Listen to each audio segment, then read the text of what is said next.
Welcome to the Deep Dive. Yeah. We're going to be looking at today's top AI developments. Yeah. We'll be drawing from some recent articles in places like The Guardian and TechCrunch. Bloomberg, AI Tech Park. Exactly. So a lot to cover. Yeah, a lot of sources. We really want to cut through the noise, though, and just get to the most interesting and impactful AI news. Absolutely. So let's start with this one about DeepSeek. Okay. DeepSeek. You know that Chinese AI firm? Uh-huh. Well, they're back in the news again. Right. This time, it's not about some amazing new product that they've released. It's actually about their finances. Okay. So, they claimed that their big AI model only cost $5.5 million to develop. I did see that. Now, analysts are kind of like, wait a minute, Yeah. that can't be right. Mm-hmm. Some are saying it's probably closer to $1.6 billion. Oh, wow. Quite a difference. A little bit, yeah. Huge discrepancy. What do you make of that? Well, it's a little bit concerning, right? This lack of transparency, it really just kind of erodes trust. And especially in a field like AI, where responsible innovation is so important. Yeah. Accurate reporting is really, it's crucial for the healthy development of the field. It makes you wonder what else they might not be telling us. Yeah, exactly. So while DeepSeek's playing a big coy with their finances, Yeah. OpenAI is coming out swinging with this new deep research tool. Interesting. It's an AI agent, they say, that can do really complicated research tasks, way faster than any human can. Okay, so how do you see this playing out in the long run? I think it signals kind of a shift towards AI tools that are specifically made for certain professions. Right. Instead of having these general chatbots that can sort of do anything, we're going to see AI that's designed just for finance, just for scientific research, maybe even for policy analysis. Oh, that's interesting, like specialized AIs. Yeah. It seems like OpenAI is, trying to revolutionize the way these professionals actually work. Mm. But AI isn't all about just business and research, though, right? Right. It's also making some pretty big waves in the creative world, too. For sure. Remember how the Beatles won a Grammy recently? Yeah, I heard about that. It was for a song that actually featured John Lennon's vocals. Really? And they were able to, polish it up using AI noise reduction. Wow. So even though, he's been gone for decades, his voice is still winning awards. That's pretty amazing. I mean, what does that tell you about the power of AI? I think it really shows that it has this incredible potential to enhance human creativity. Yeah. Not necessarily replace it, but, work alongside it. For sure. And imagine what that means for artists and musicians as this technology keeps evolving. Yeah. So AI is helping us make amazing music. Right.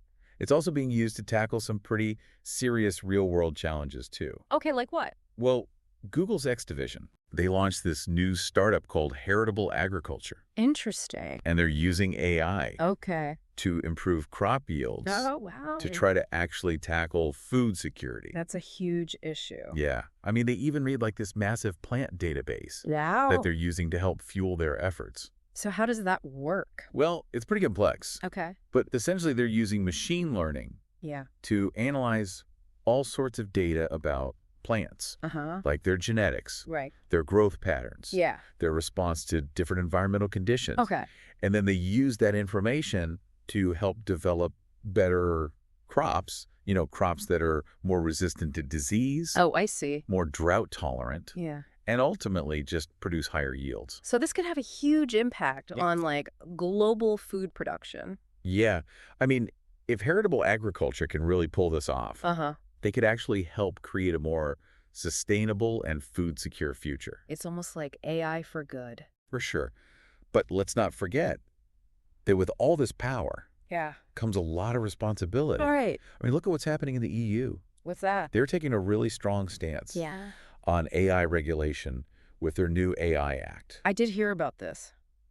So this act actually bans systems that they deem high risk, like social scoring systems and certain types of biometric surveillance.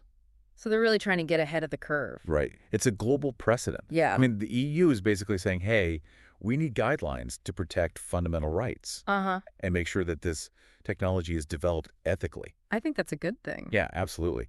And it's not just the EU that's concerned about AI's potential for harm. Right. You know, the UK.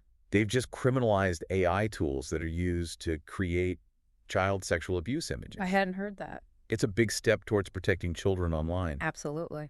So, as we're celebrating all these amazing advances in AI, it's important to remember that we also need to be taking steps to prevent its misuse. I agree. So while lawmakers are busy trying to regulate AI, researchers are busy trying to make it even smarter. And there's this fascinating trend right now towards brain-inspired AI models. Oh, that's interesting. Yeah. I haven't heard about this one. Okay, so check this out. The Okinawa Institute of Science and Technology. Yeah. They're developing this model that learns like an infant. What? Yeah. So it's not just crunching data. It's actually integrating sensory data in physical interaction. Wow. So they're trying to make AI more human-like? In a way, yeah. They're taking inspiration from developmental psychology and neuroscience. That's fascinating. To create AI systems that can learn and interact much more like we do. So it's not just about processing power anymore. Right. It's about mimicking the way our brains actually work. It makes you wonder what they'll come up with next. Yeah. I mean, who knows what the future holds. It's an exciting time to be following this field. Absolutely. And we've just scratched the surface here in part 1. There's so much more to unpack. Can't wait. So stay tuned for part 2, where we'll explore some of the challenges and opportunities that come with this rapidly evolving field. I'm ready. Buckle up. So, we talk about all these AI models that can reason, but it turns out they're not perfect. Really? Yeah.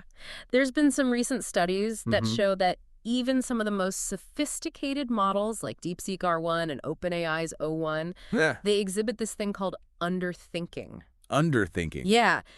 Basically, they discard potential solutions way too quickly without, fully exploring them. Oh, so they're, jumping to conclusions? Kind of, yeah. Interesting. And it actually ends up impacting their accuracy. Oh, wow. So, even though these models are super powerful, they still have limitations. It sounds like the challenge now is to refine their reasoning abilities. Well, yes. Encourage them to explore more options before they settle on an answer. And that brings us to another interesting point, actually. Right. Timing in AI. Timing? Yeah. For a long time, the focus has been on processing power. Right. How fast can these things go? Exactly. But it turns out that the synchronization of data delivery and the way different components interact, that can have a huge impact on energy efficiency. Oh, so it's not just about raw speed. No, it's about optimizing the whole system. I see. It's like an orchestra, All the instruments need to be playing in sync to create beautiful music. That's a great analogy. And there's actually a company, SciTime, that's using this technology called MEMS, micro-electromechanical systems, to develop a new type of clock specifically for AI workloads. Oh, wow. And this clock is supposed to be way more precise and efficient than traditional clocks. Yeah, than the quartz oscillators that are used in most electronics today. So even these tiny little advancements in hardware can make a big difference. Absolutely. It's all connected. Yeah, and, speaking of connections, DeepSeek's rapid rise has actually sparked a lot of discussion about a potential AI race between the U.S. and China. Oh, wow. Some people are comparing it to the Cold War space race. That's intense. It is, yeah. I mean, DeepSeek's low-cost model has really shaken things up. Right. It's challenging Silicon Valley's dominance in AI. Yeah, for sure. And that has implications for everything, from investment to talent acquisition. Even national security. Exactly. It's a whole new world. Yeah, and it's not just the U.S. and China that are paying attention. No, other countries are starting to realize the potential of AI, too. Okay, like who? Well, Australia, for example. Really? Yeah. They're investing heavily in AI research and development. So we're witnessing kind of a democratization of AI technology? I think so, yeah. That's exciting. It is, yeah. I mean, it could accelerate innovation globally. Right. But it also raises some concerns. Like what? Well, about ethical standards and potential misuse, Yeah. If everyone has access to powerful AI tools, we need to make sure that those tools are being used responsibly. That's like we were saying before. Yeah. With great power comes great responsibility. Exactly. And I think the UK's move to outlaw those AI tools. Right, the ones for creating child sexual abuse imagery. Yeah, that really highlights the potential dangers. And it's not just about, criminal activity. Yeah. There are also growing concerns about AI-generated misinformation, deep fakes. Oh, all of that. Things that could be used to manipulate public opinion. It's scary stuff. It is.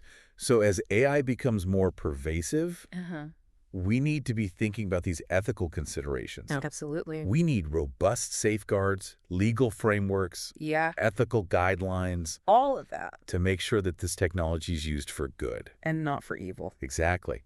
Okay, so we've talked about the big picture stuff, Yeah. the geopolitical implications, Those ethical dilemmas. all that. But let's zoom in for a second. Okay. What does all of this mean for the average person? Well, I think the most important thing to realize is that AI is no longer just some futuristic concept. Right. It's here, it's now. It's happening. And it's rapidly transforming our world. Yeah. From the way we work Yeah. to the information we consume. Yeah. To the way we interact with each other. AI is reshaping our reality. I think that's a good way to put it. So we need to be aware of it. Yeah. We need to be informed about its potential benefit. Absolutely. And its risks. And we need to engage in these discussions about its development, Yeah. about its future. Because the future of AI Yeah. is ultimately in our hands. It's not predetermined. Exactly. Okay. Okay, so let's shift gears a little bit and talk about some other interesting AI stories that are making headlines. Sounds good. So there's this new app called Hero. Hero. Yeah, it's an all-in-one productivity app Okay. developed by some former Meta employees. Interesting. And it uses AI to combine notes, schedule management, to-dos. Oh, wow. It's supposed to, streamline your whole digital life. So everyone's trying to get in on the AI game. Right. It seems like every day there's a new AI-powered something. Exactly. And speaking of getting in on the game, Yeah. SoftBank, the Japanese tech giant, they're making a huge investment in OpenAI. Really? Yeah, you're committing $3 billion annually Wow. to utilizing OpenAI's technology. That's a lot of money. It is, yeah. So what are they planning to do with it? Well, they're also launching a joint venture in Japan Okay. to market OpenAI's enterprise solutions. So they're going all in on AI. Yeah, it's a major development. Mm-hmm. It really highlights the growing commercial interest in AI. And this could have a big impact on OpenAI's growth. Yeah. And potentially expand the reach of their AI tools. Across various sectors. It seems like AI is really moving from the research labs into Yeah. the core of the global economy. Yeah, it's not just a niche thing anymore. It's becoming mainstream. But while some companies are embracing AI with open arms, others are proceeding with a bit more caution. Okay, like who? Well, Anthropic, the company behind the AI assistant Claude, Oh, yeah. they're actually asking job applicants not to use AI in their applications. Really? Yeah. They want to assess the candidate's personal interest, Uh-huh. their communication skills, Yeah. without any AI assistance. That's interesting. Yeah. It's kind of like a pushback against this trend of over-reliance on AI. I see. So they're trying to find that balance between leveraging the power of AI All right. and preserving the value of human skills and judgment. It's a fascinating paradox. It is. Yeah, we're building these machines that can mimic human intelligence. Uh-huh. But in doing so, Yeah. we're forced to confront what truly makes us human, Right. the qualities that set us apart. From even the most advanced algorithms. And this brings us to another interesting story. Oh. Nicolas Cage. The actor. Yeah, the one and only. Wow. Okay. He's spoken out against using AI in filmmaking. Really? Yeah. He argues that robots can't capture the essence of the human condition, and that relying too heavily on AI in creative processes Yeah. risks losing something essential. I can see his point. Yeah, the valid concern. I mean, AI can be a powerful tool for filmmakers, For sure.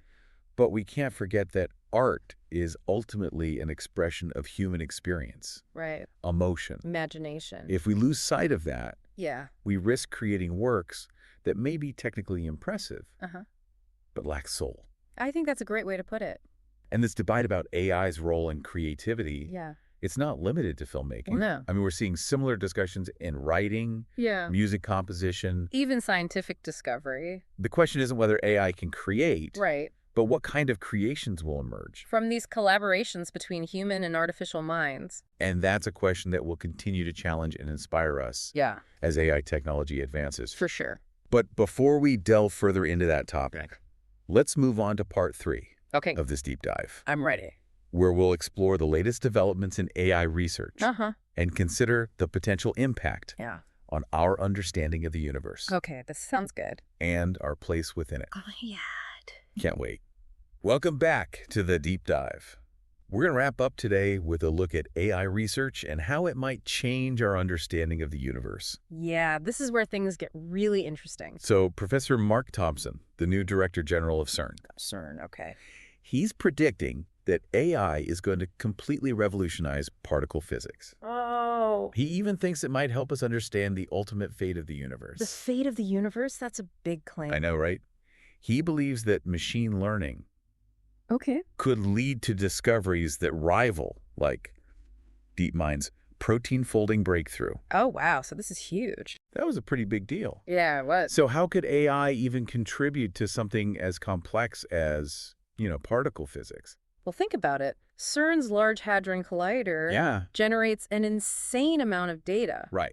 Way more than any human could ever sift through. Exactly. And that's where AI comes in, because AI excels at pattern recognition and prediction, especially when you have these massive data sets. Right. So AI could help physicists analyze all that data from the collider, identify anomalies, maybe even uncover new particles or, who knows, even new laws of physics. So it's like giving physicists a super-powered magnifying glass. Exactly. It's like having an army of research assistants. Working around the clock. Yeah, analyzing data nonstop. Pretty amazing.